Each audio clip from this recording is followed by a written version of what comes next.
Family and friends, welcome this afternoon as we've come together to remember and celebrate the life of Richard Rockliff, who died on November 28th.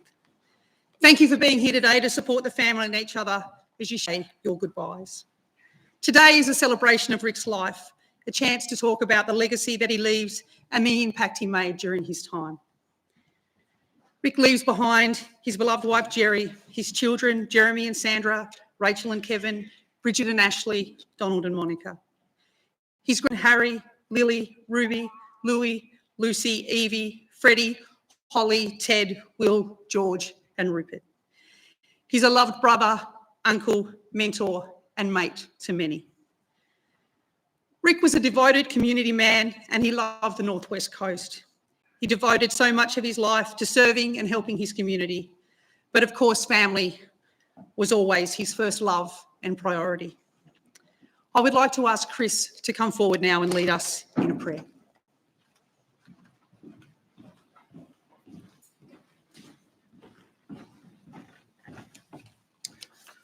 It'd be nice to lead us in prayer.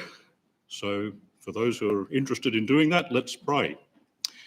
Loving God, you alone are the source of life. May your life-giving spirit flow through us and fill us with compassion for one another. In our grief, give us the calm of your peace through Jesus Christ our Lord.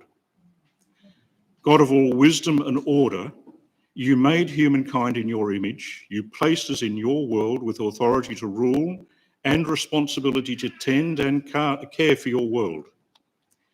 In the Bible, you made it clear that you've given us freedom and responsibility to plan our paths, but in your mercy, you guide our steps. As we gather here to farewell Rick Rockliff, Rocky, we thank you for him and for the part that he's played in each of our lives. God of mercy, giver of all comfort, look graciously, we pray, on those who mourn, especially Jerry, Jeremy, Rachel, Bridget, and Donald, and their families and loved ones. Casting all their cares on you, may they know the consolation of your love through Jesus Christ, our risen Lord. Amen. I've also been asked to introduce the partner of Rick's niece, Rose. That's Daniel Sirsiong Todd. He's an opera singer based in Melbourne. He's performed extensively in Europe, Asia and Australia, and recently joined the 10 Tenors. Daniel will sing one of Rick's favourite songs, Jerusalem, by Hubert Parry, after a poem written by William Blake.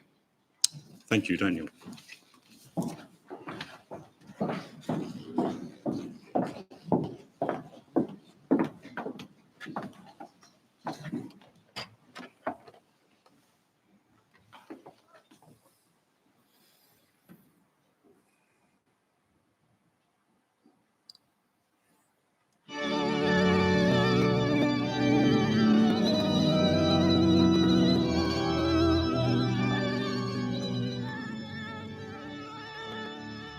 And did those feet in ancient time walk upon England's mountains green? And was the Holy Lamb of God on England's pleasant pastures seen? And did the countenance divine shine forth upon our clouded hills And was Jerusalem builded here among these dark satanic myths?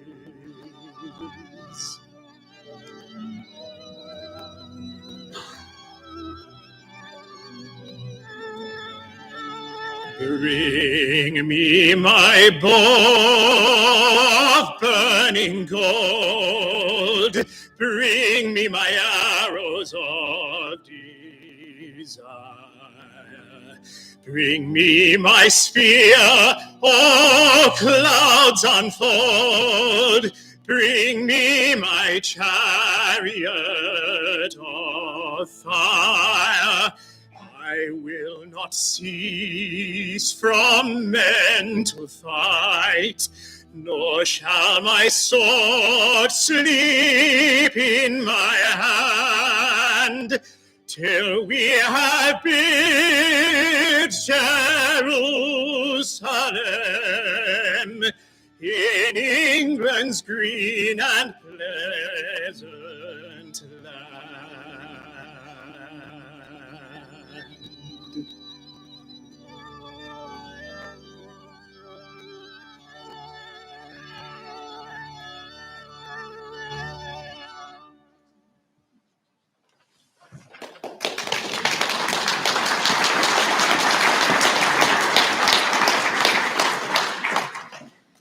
Thank you, Daniel. There are a number of people who'd like to pay tribute to Rick today, but we'll first start with his son, Jeremy.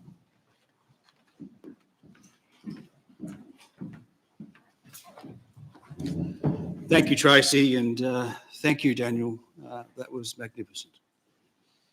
Well, good afternoon, everyone, and firstly, on behalf of our family, a heartfelt thank you to everyone who has reached out to us all with such kindness since the passing of Rick. Your words of support have given us all strength as we navigate a new world without the captain of the ship, who guided, encouraged, and loved us all.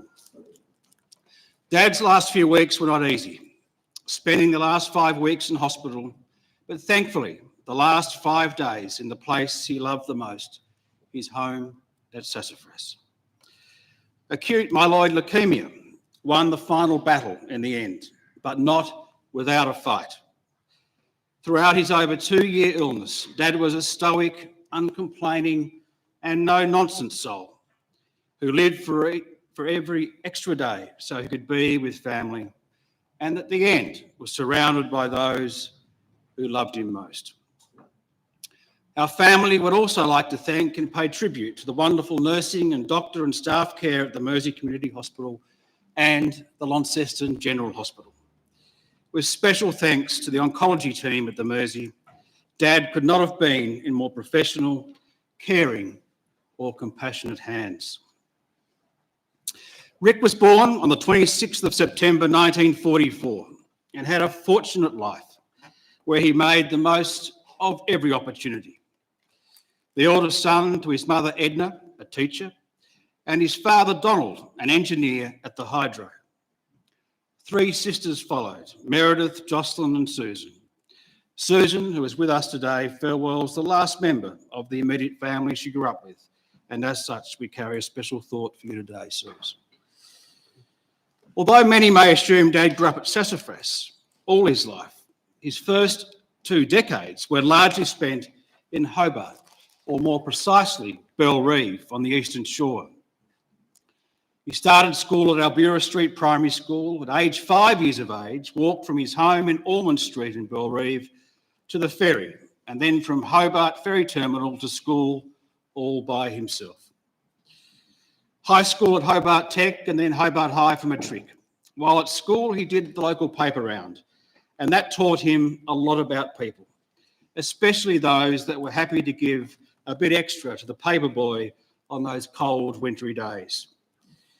A reason why Dad was such a generous tipper throughout his life at restaurants and hotels. Dad also worked after school for a Hobart chemist, delivering medicines all over central Hobart. And following high school, Dad worked for a couple of years at Cambridge for local farmer and MLC Benny McKay.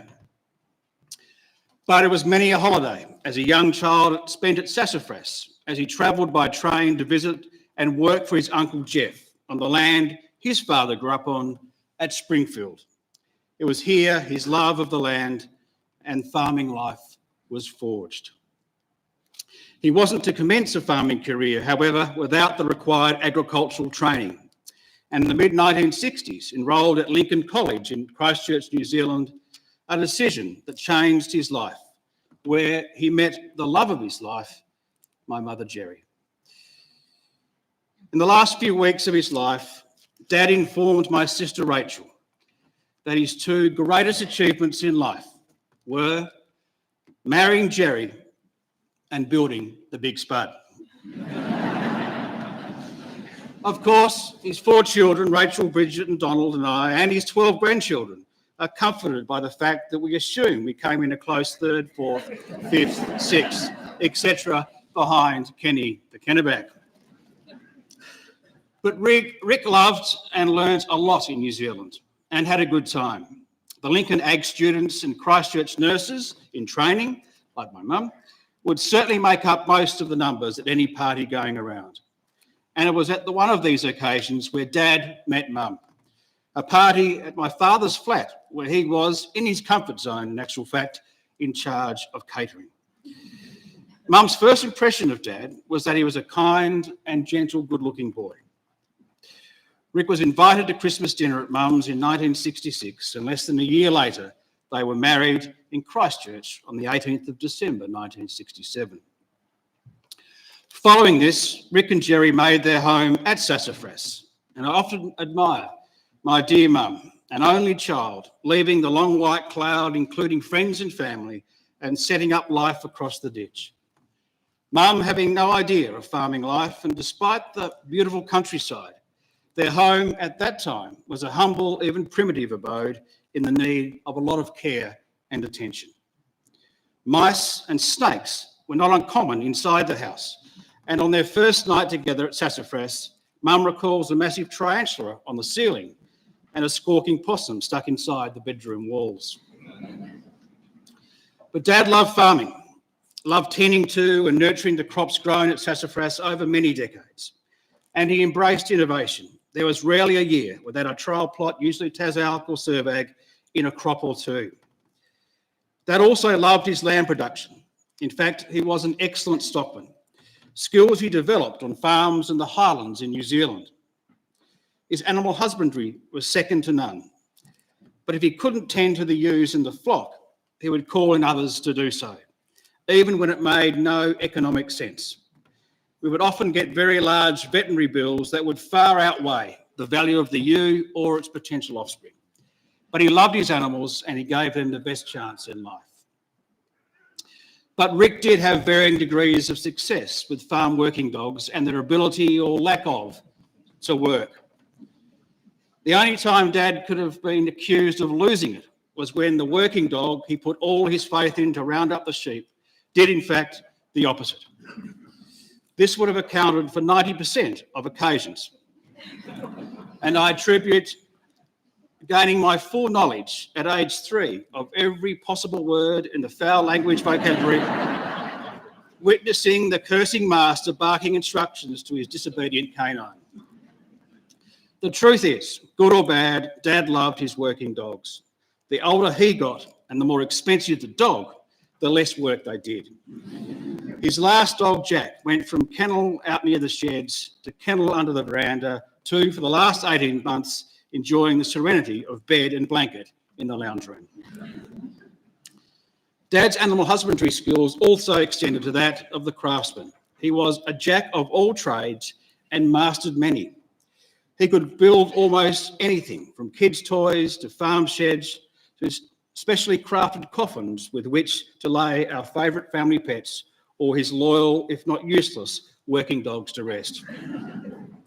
Our farm fence lines are held up with large cement straining posts carrying his signature to the most elaborate cement farm dam spillways, which were always massively over-engineered, a skill he learned from his hydro engineer father. But Dad always believed and said that we were the custodians of farmland for a very short time, and we needed to look after the land for future generations. Hence his passion for natural resource management and particularly soil conservation. Dad loved and appreciated quality. Quality before quantity, we heard many times, from the consumption of food and wine or tourism and hospitality experiences or clothes. Dad had a great insight and appreciation that had gone into the effort for someone to create something quite unique and special. But there was never any pretentiousness with Dad. He was as content at having a Savoy bread at the races as he was dining in the finest of restaurants in New York. Dad also wore his heart on his sleeve and said what he thought, from alleging my wife Sandra was turning the farm into a bloody zoo following the arrival of 2 alpacas, to at times pushing the boundaries of political correctness. And I recall being alerted to one of his musings on ABC radio at one point, the early morning rural report from memory, when he was speaking of the difficulties of navigating water or dam development and the barriers of red tape. When challenged by the reporter on the need to ensure the protection of threatened species, he said, "The only threatened species facing extinction because of government bureaucracy is the hard-working Anglo-Saxon farmer." Needless to say, this resonated in certain circles, particularly mine. But this wasn't his first foray into saying exactly what he thought, and wasn't his last. But with Dad, you always knew where he stood. The truth is that behind the first impression of the perhaps odd bit of gruffness in the conservative farmer, which incidentally was largely a front to inherent shyness, lay a heart of gold where any person of race, creed, or however they lived their life were welcomed in the family home and his council. Dad loved his community, and in the year 2000 was recognised with the Order of Australia for service to the community, particularly through agriculture and arts organisations in Tasmania and to local government. Dad did have a passion for the arts because I believe he understood the vitality and economic contribution it can bring to rural and regional communities. And Rick was president of the Tasmanian Regional Arts Council for a number of years. His mate Glynis Flower, who managed the council for many years, reflects that while it may seem incongruous that a Northwest farmer be so committed to encouraging creativity, said that in Rick it was the opposite. He was a pioneer and innovator and had a good eye for the visual arts and encouraged and attended many of the theatre, music, touring events into the country communities. Dad also helped to build and construct props for local theatre production. He met a lot of creative people, artists, actors, technicians, musicians, singers, comedians from Tasmania and further afield, and learnt something from them all. Glynis recalls, however, that he was less impressed when a Mercury arts critic once called into question the accuracy of the shape of the big spud. Glynis said that Rick was very cross because prior to sculpturing Kenny, Dad sat at the kitchen table and precisely measured the shape and size ratios of one of his own kennebacks from the paddock, something he informed the art critic in a letter to the editor in reply. But if you wanted a good example of Dad's loyalty and passion, then look no further than the popping industry and the company Tasmanian Alkaloids, or TasAlk as he called it, and most importantly, the people within it. Again, it was Mum who saw the advertisement in the paper in the early 1970s and encouraged Dad to apply. He did so, got the job, and commenced in 1974 as their first employee, and retiring over 40 years later as their longest serving employee. It was a huge part of his life, and Dad was unashamedly a TasAlk loyalist. He loved TasAlk and thrived on the rival competition from Glaxo. The rivalry between the two companies was fierce. Our family were well accustomed to hearing from Dad around the dinner table, speaking of how great TasAlk was and hearing of the latest strategic move to one-up the rival company. His obsession second only to that of J.R. Ewing and the All Barons of Dallas. But in my view, it was a combination of the great rivalry and the good people in each company the tremendous advocacy of the Poppy Growers Association and Keith Rice, and I believe my father's role as field operations manager and farmer that served the farmers and the industry well. Dad was always truly thankful for his time in the poppy industry. It took him to all corners of the globe as he represented the Tasmanian industry and sold poppy seed to the spice merchants from New York to the Netherlands. Dad had an absolute hunger for knowledge, of which travel and many a book, as he was an avid reader, satisfied this appetite. As kids, well, all our lives really, we looked up to Dad, and I see the same adulation in the eyes of his grandchildren. A hero of a kind, if you will. But there was a time in December 1980, he did put perceived heroics into action. I remember the day vividly as a crop duster plane was flying about our house spraying potatoes. I always remember admiring the skills of the pilots was something to behold as planes flew in and out of 10-acre paddocks and dodging power poles with ease. But one crop dusting expedition at Sassafras didn't end well, as there was a loud and thunderous crash on our neighbour's hillside. Dad, bearing witness to this, sprung into action, sprinted in his gumboots up the hillside to the site of the wreckage. As reported in The Advocate at the time, with headlines such as "Pilot Plucked from Blazing Wreckage" and "Farmer's Sprint Saves Pilot's Life," Dad was quoted as saying, "There was a loud bang and a crunching noise. All the time I was running, I was afraid I would not get there. As I got there, the flames were just starting and the pilot was outside the fuselage, lying up hard against it. I did not like to pull him away. He was so badly injured. Everything seemed to be broken, but I couldn't let him lie there and burn." The end result being Dad lifting the pilot clear of danger. I've given but a snapshot of Dad's life. I could have spoken about the many hours he volunteered for many organisations, including his Apex days, where he made the very best of lifelong friendships, to the harness racing days, especially the successes of his horses, Sassafras and Dramisia. Pleasingly, I do believe his last few decades were his happiest, and I put this simply down to his 12 grandchildren. With the birth of each grandchild, I sensed an added zest, a spring in his step, if you will, as he appreciated more and more that time spent with family is time best spent.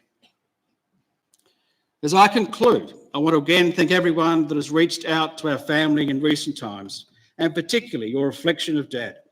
If I could sum up your tributes, then I would highlight the fact that so many people have said they learnt much from him as he imparted his knowledge gained in so many fields of endeavour.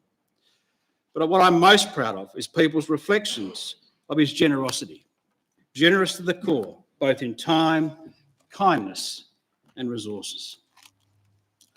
I would like to thank my sisters Rachel and Bridget and my brother Don for their time spent with Dad in his last few weeks, especially my sister Rachel, who made many trips from Adelaide and stayed by my father's side at all hours of the night and morning, providing Mum with much needed respite. To our family, Dad was a gift to us all. As kids, we were never given everything we wanted, but we always had everything we needed. His love, his loyalty, his guidance, and his encouragement. We will always be truly thankful. But the greatest gift to Dad was that of our mum, Jerry. Dad's last few weeks and days were not easy, but what we saw in Mum as she loved and cared for my father was something to behold. To witness in our mum such strength and compassion and love for one person to another was extraordinary, caring for the man she loved for over 55 years.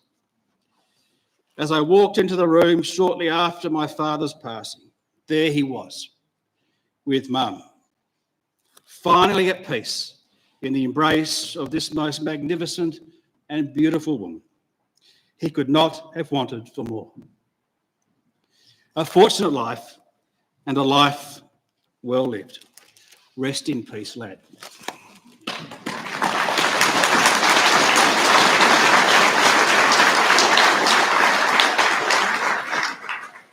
Thank you so much, Jeremy. I'd like to ask Susan to come forward now.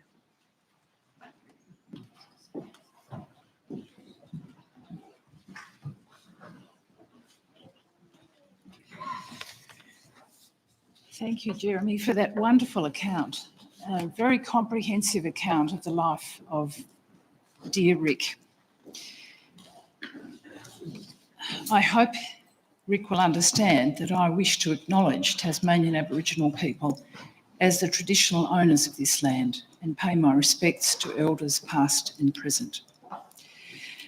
My parents, Don and Edna, married in 1943 and raised their family in Hobart. I was born in 1957 when Rick was 13 and a student at Newtown Boys Technical High School.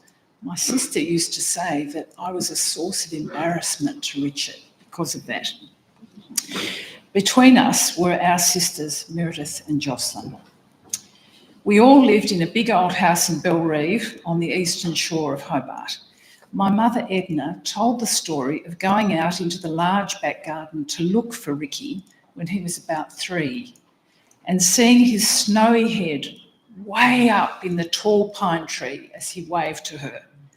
Mum said she just told him to come down as calmly as she could and walked back inside so as to not make him scared. Rick remembered being given a lot of freedom to explore the local neighbourhood with his friends and being encouraged to be independent from a young age. And Jeremy has talked about how he walked to school on his own, which meant catching a ferry across to Hobart and walking another mile to Albury Street. He worked for Ben Mackay at Cambridge to get farm experience, and then in 1965 went to New Zealand to attend Lincoln Agricultural College. I was 8 at the time. My father, Don Rockliff, possibly due to his own experience of moving to England as a young engineer from his home for several years, encouraged me to write to Rick regularly and purchased postcards, which I remember writing on Sunday nights with Dad's oversight and coaching, especially to make the address panel legible. Reading both sides of this correspondence again recently made me nostalgic. At the start of our correspondence, Rick signed off with "Sincerely." Then, "Love, Rick. Even your loving brother, Rick." The main topics were inquiring after me and the family, his study, the farm work in which he was engaged, and parcels or other communications from home. In a few, he referred to his study. For example, "I got your letter the other day. We have our final exam in wool science and wool classing soon, and I'm starting to do a bit of study. We have to have an average of 50% for the two." Possibly referring to his rifle shooting in the team at Lincoln, Rick wrote for our father's interest, "The Eastern Tournament starts today and we're shooting on Saturday and Monday if we're good enough. It cost me £2 for my fees, etc., which include a badge with your name on it, a double ticket to the ball on Monday night, which incidentally I have to find someone to take. Well, I guess that's all for now." About farm work, he wrote, "I'm thinking of taking a job at Western Otago for £15 New Zealand a week. It's on a Hereford stud with 4,000 Romney ewes. You have to be able to ride a horse, but the bloke said the horses are pretty quiet. We have lots of little lambs running about," which foreshadowed Rick's lifelong interest in raising lambs. Referring to other family members, "The record Meredith sent me is terrific. I hope you're getting on well at school, your loving brother Rick." About the postcards, he wrote in July 1966, "I'm decorating my room with them, so do send me some more sometime. The Lincoln ball was terrific. All the girls had beautiful long dresses. I will send you a photo of myself in my dinner suit sometime." Life wasn't all work. Rick's interest in horse racing may have started here. "Tomorrow I may go to Christchurch to see the New Zealand Cup at Riccarton. The Christchurch show is also on next week, so I'll tell you all about it." Referring to one of the lifelong friends Rick made at Lincoln, in May 1966 he wrote, "We started back at Lincoln this week and things have been fairly quiet. Jerry Keach arrived back on Monday." In April 1966, in a vague reference to a happy social life, which may have even involved Geraldine Page, Rick wrote, Dear Susie, we've been having a terrific time. Love, Rick. My postcards to Ricky were often about family life. I've got a trick black spider with blue eyes. Meredith was really scared. The house up at Roach's is not paradise, but with 8 or 9 pairs of hands, it would be good. Terrific, in fact. Rick and Jerry restored and expanded the old house at Roachvale into a lovely home for their large family. In 1966, dear Ricky, I hope you are all right over there. And trips to Sassafras. Dad and I are going up to Sassafras next weekend to go to the Devonport High School Jubilee. It will be nice when you are up there. Love, Susie. What stands out to me now are questions and comments such as, when are you coming home? About the time of his 21st birthday, Rick sent a formal photo of him to our mother, Edna. And I wrote, the picture you gave Mum is terrific. Wish you were here. I took that picture up to my room the first night. I guess you miss home just as I miss you. In November 1966, I wrote, Dad tells me you are to be home soon. Yippee! I'm looking forward to you coming home. Love, Susie. My father set up a special photo album for the postcards from Rick, which I have with me today. Rick also kept the postcards he received from me. If you would like to see vintage photos of Tasmania and New Zealand in the mid-1960s, please look at these later. I remember the feeling of excitement I had the morning that we went to the airport to meet Rick after 2 years away in New Zealand. But when he came into the airport, I was surprised by shyness. Rick was like a stranger. The following year, Rick introduced us to Jerry for the first time. Jerry became like another big sister to me and was the oil that made our family machine work much more smoothly. Rick's relationships with his grandchildren show how happily and easily he related to children. Rick had a wonderful long life. He was fortunate in finding Jerry, and together they built up a large and happy family and a successful farm business. I admire what Rick achieved in life, including his service to his community and on the farm. Our parents would also be very proud of what he achieved. Rick's life illustrates the Bible parable of the talents. He made the most of what he was given. Matthew 25. Rest in peace, Rick.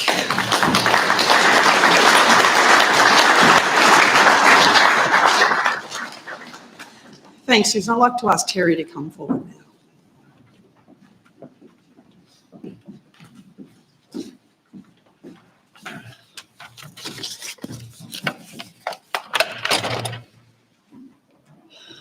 Thank you. I knew Rick Rockliff for many years, as I both lived and worked in the Latrobe and Devonport municipalities for nearly 20 years, and during that period was aware of the many community roles that Rick voluntarily undertook. Since retiring from the Education Department and moving to the Northern Midlands, I've spent the past 15 years as an officer to the Tasmanian Agricultural Productivity Group, where Rick was a long-serving and current director. And it is from this perspective that I wish to provide some insights into the outstanding contribution that he made to the Tasmanian agricultural industry.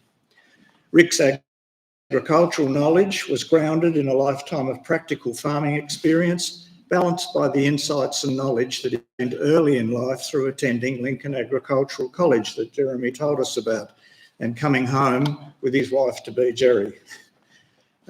Rick assured me that Jerry was a far greater support for his career than all that theoretical learning. However, it is clear from anecdotes and random conversations gathered in preparing these notes that even in the early stages of his career, he had developed two overarching characteristics that became the foundation of all that he did. They were a fierce loyalty to his staff and associated people with whom he was working. He understood that purposeful mentoring was good leadership. And the second point was his love of the land and desire to protect and enhance. He once said, "Look after the land and it will look after you." Once returned from New Zealand, Rick set about building the many-faceted career that we all know him for. He was the first Secretary-Treasurer of the Tasmanian Poppy Growers Association from the late 1960s, employment with Tas Alkaloids in 74. And as Jeremy pointed out, that made him the very first employee of the foundling company. That's a magnificent thing to be the very first person signed on.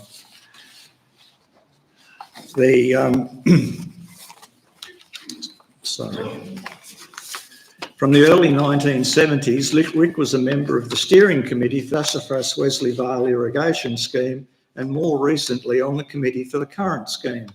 During this same period, he was actively involved in the Potato Industry Authority. In the 80s, he joined the Kimberley Landcare Group, and this led him to become chairman of the Cradle Coast NRM from its inception and through to relatively recent times. Rick always used his position in local government to actively promote agriculture. Rick actively participated in the vegetable committee. The question was, how come we only receive 29 cents a kilo and the supermarket charge $5? The numbers may have changed since Rick asked the question, but the gap remains unacceptably the same. And as you've heard, he was a regular overseas traveller and ambassador for Tasmania and the poppy industry.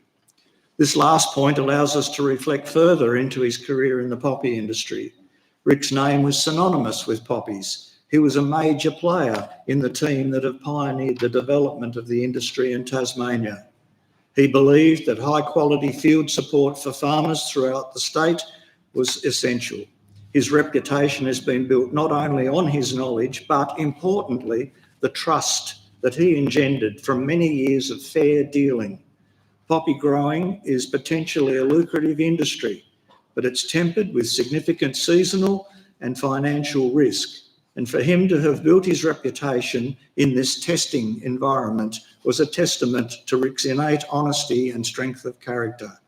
Sometimes numbers can highlight more sharply than words. Rick served as the field operations manager for Tasmanian Alkaloids for 40 years, during which time it grew into a world-leading research and development provider of opiates.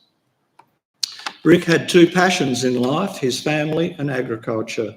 You can see from the long list of commitments that he made to the many groups that I've already noted that Rick was always prepared to promote agriculture in the broadest possible sense.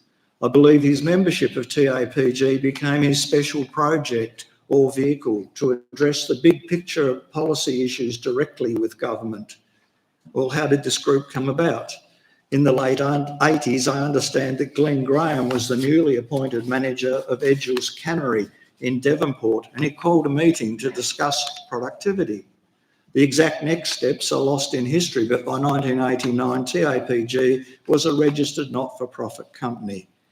If this new company, TAPG, was a footy team, then 1995 was a good year for recruiting, as Rick Rockliff and Neil Armstrong both became directors. In 97, the team was further bolstered with the addition of Les Murdoch and David Sterling. This was the beginning of an era of growth for the group where leaders across the industry volunteered their time to bring it together and speak with one voice. This has continued to the present day, and Rick once said, "In what other forum do you see agricultural leaders from all over the supply chain working together for the benefit of the whole industry?" It will not surprise you to know that by 99, Rick was elected as chairman. Rick once said to me, "Boy, you need to understand that generally politicians don't deliberately make mistakes, but they get bombarded with information and requests they don't fully understand." I'm not just looking at you, Jeremy. Our job is to get consensus within our own industry first, and then present the policy options that will move the industry forward and increase productivity for everyone. I should explain that Rick always called me boy in face-to-face discussions. When I first heard him use that term, I thought he was having a dig at me because at that stage I was in my late 50s. Then I heard him call Keith Rice lad, and Keith was older than me, so I relaxed about it. Rick served for 3 consecutive terms as chairman and stayed on the board for 20 years. In my mind, it was during this period of leadership that Rick shaped the future of TAPG and in so doing established his legacy within the industry he loved. The evidence for this claim is found in his chairman's annual reports for those critical years. Please consider these extracts and their validity within the current agricultural agenda.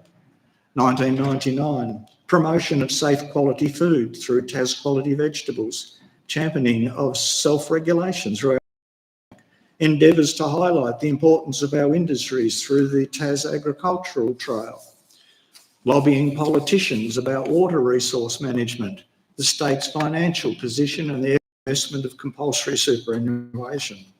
2000, launching the GPS paddock mapping system on behalf of member companies Simplot, Glaxo Wellcome, Tas Alkaloids and Survey, embracing new technology and development essential for this group and the industry generally, he wrote. GMO technology will present many advantages to producers and processors. Both as a group and as individuals, we must participate in the GMO debate as informed and educated stakeholders. And finally, in 2001, TAPG's website was launched. Plans to use it as a global marketing platform for Tas primary producers, processors and exporters. Continued development of the GPS paddock identification project. Changing the structure of the board to include a departmental representative to better facilitate communication. Encouraging major processors to brand their produce as grown in Tasmania to take advantage of the island's reputation for clean water, great soils and world-class sustainable growing practices. Sounds like brand Tasmania to me. And of course, we must encourage the uptake of modern technologies. Rick wrote these statements over 20 years ago, but most of them could have been included in our chair, Mark Cable's, by Mark Cable in his annual report for our AGM and industry forum conducted a few weeks ago. Rick's agenda for the industry is still very much work in progress and guides the big picture discussions that he encourages to have at our meetings. His understanding of the interdependence of our companies across the supply chain is recognised and embedded in our board structure, and we're making pleasing progress in collaborating with other peak bodies to present a unified list of policy settings to the government. Grief at the loss of Rick is intense within his family, but there's also been a corresponding widespread ripple across our industry with the recognition that we've lost one of our great pioneers. I am confident that his legacy will continue to evolve. We're thankful as an industry and as individuals to have had so many years of Rick's friendship and assistance. Rick, you'll live on through our work, but we sincerely miss you.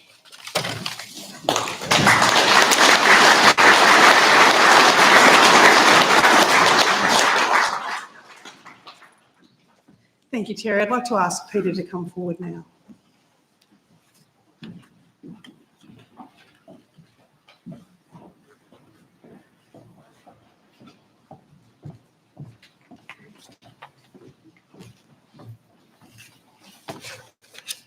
Thank you. On behalf of our council and our community, I convey to you, Jerry, to Jeremy, Rachel, Bridget and Donald, and your families, our heartfelt condolences on the loss of your beloved husband, father, father-in-law and grandfather. And whilst we share in your grief at this time, there's also an overwhelming sense of gratitude for not only Rick's contribution, but for the support and the understanding provided by his family, which enabled Rick to contribute to our community and to our council for such a long period of time. For the record, Rick served on council from 1987 to 2018, including 16 years as Deputy Mayor alongside 3 different mayors. He was re-elected at 11 consecutive local government elections, which bears testament to the respect and high regard in which he was held by those in our community. But in isolation, time served does not do justice to a contribution and a commitment that is, I believe, unparalleled in our history. I'm grateful to Jerry and to the family to be afforded the opportunity to speak of Rick's contribution to council and to our community more broadly. And afterwards, I'd like to take the opportunity to touch on the humble Spud standing proudly outside the hall. I should acknowledge in advance that I might need to invoke Rick's First Amendment. That is, sometimes it's better to ask for forgiveness than to ask for permission, or something similar. The number of times we heard that at council, you will not believe. Local government was made for people like Rick Rockliff. First and foremost, he's rightly acknowledged as the level of government closest to the people. And Rick was that quintessential man of the people. Wherever you went with Rick, people knew Rick, and Rick knew people. The breadth and depth of his knowledge was remarkable and allowed him to comfortably engage with people from all walks of life on almost any subject. From parsnip pickers to prime ministers, Rick was never out of his depth or overawed, and respect was a constant. And so it was at a press conference held in 2017 at the Mersey Community Hospital, just up the road, to announce the single largest financial transaction at that time between the federal government and the state of Tasmania. Among the dignitaries, then Prime Minister Malcolm Turnbull, then State Health Minister Michael Ferguson, MHR, and Senator for Tasmania Jonathan Duniam, all on hand to front the media throng. All along with a humble spud farmer from Sassafras, acting Mayor Rick Rockliff, representing council and straight batting questions from the media like the seasoned professional he was. Never fazed, never overawed, always respectful, and never out of his depth. Rick was unquestionably passionate and proud when it came to his community and the people in it. A big picture man who applied a strategic lens to help shape and guide our future direction. His foresight and wisdom sat comfortably in the remit of local government. He was also a man who wanted to make things happen and get things done. And again, local government provided the perfect vehicle for a man of that ilk. The Trobe changed dramatically during the period Rick served on council, and he was immensely proud of all that he, his fellow elected members, management and staff had achieved. The recreation precinct, Bosworth Park, Wild Mersey mountain bike trails, the flood mitigation project, Camp Banksia, and the list goes on. But despite the positive change, the vibrancy and the growth, Bell's Parade remained the jewel in the crown as far as Rick was concerned. So much time and effort dedicated by so many volunteers, Rick and a number of his close friends among them, Apex members particularly. Ordinary folk doing extraordinary things, and beautiful Bell's Parade was the result. And with all due respect to those here present, I can't help but feel that the state and federal spheres of government would have frustrated the hell out of Rick. Red tape and bureaucracy were the bane of his existence, too often a hurdle to be overcome or preventing progress. He strongly believed that every tier of government should have a Minister for Common Sense, and Rick would have excelled in that role. That portfolio might be something worthy of consideration in future cabinet reshuffles. Just a suggestion.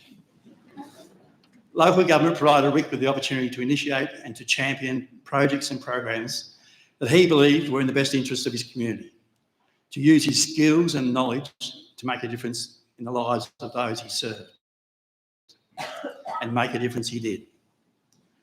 Rick knew firsthand the value of service organisations, community groups and sporting clubs, and he worked tirelessly to assist and support them in achieving their goals. The term social fabric was clearly understood and prioritised as the foundation on which the health and wellbeing of our community was dependent.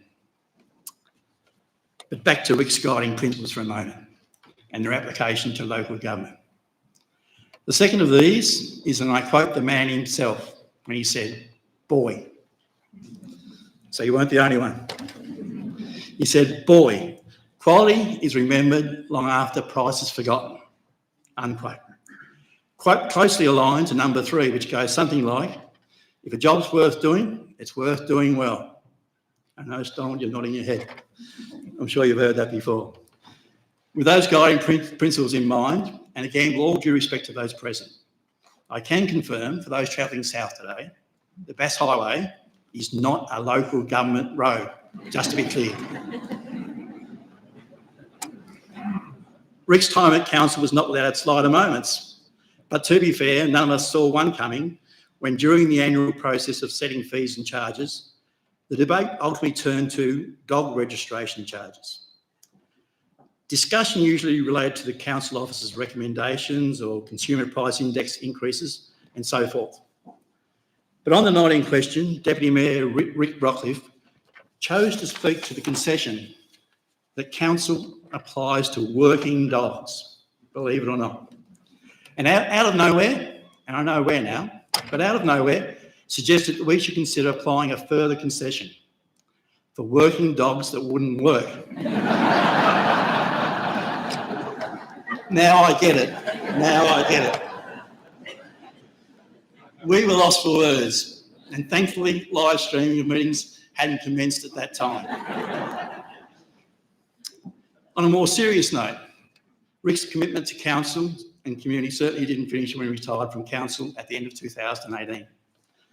And I'm reminded of a time almost 2 years ago to the day, here in this very building. We were in the lead up to the 2021 council AGM. And it became evident that this meeting was going to be unlike any other AGM prior to or since. For context, our council AGMs are normally only attended by 3 or 4 members of the public and could have been held in a phone box. We regularly had to encourage the CWA catering ladies to attend, just to swell the numbers. But 2021 had been a difficult year, with protagonists determined to undermine council and a rebel councillor reportedly preparing to move a vote of no confidence in council. The Memorial Hall had been booked and ultimately over 160 people turned up. An AGM attendance record I doubt will ever be broken. Despite his health issues, Rick was front and centre. The first to speak from the floor, and in doing so set the tone for the rest of the meeting, praising council, endorsing the annual report, and proud of what had been achieved. When it came to his community and our council, Rick was prepared to lead from the front. And again on that night, he did just that. The mooted no confidence motion was moved, and to their credit, multiple speakers contributed. And ultimately the motion was lost, with less than 10 for and over 150 against. The endorsement that meeting provided for our council proved to be a crucial turning point, and Rick Rockliff had been in the thick of it, fiercely defending his council, fighting for what he believed in, and as I say, leading from the front. Rick was very much a proud yet humble man, blessed with a deep-seated belief and understanding of the importance of community, and an absolute commitment to that highest of virtues, service before self. Local government was made for Rick Rockliff, and Rick was made for local government. Proud of the man and privileged to have been part of his journey. Rest in peace, Rick. A life well lived.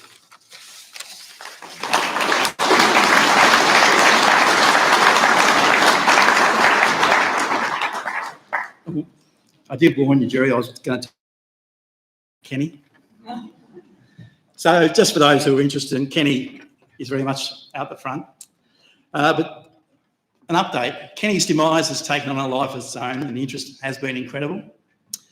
Initially, we played on Rick's comment that Kenny had been backed into by a truck, and we threw in that the driver was allegedly a certain Russ at Burbank. When Jerry happened to mention that Kenny had appeared in a newspaper in Holland, then of course the conspiracy theory took on an international flavour, and the notorious Dutch creams were implicated.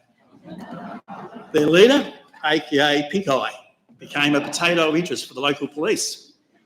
And it was then suggested that Kenny had actually fallen for a sweet potato named Dolly. And so the Kenny-Dolly connection was established. Islands in the stream became potatoes in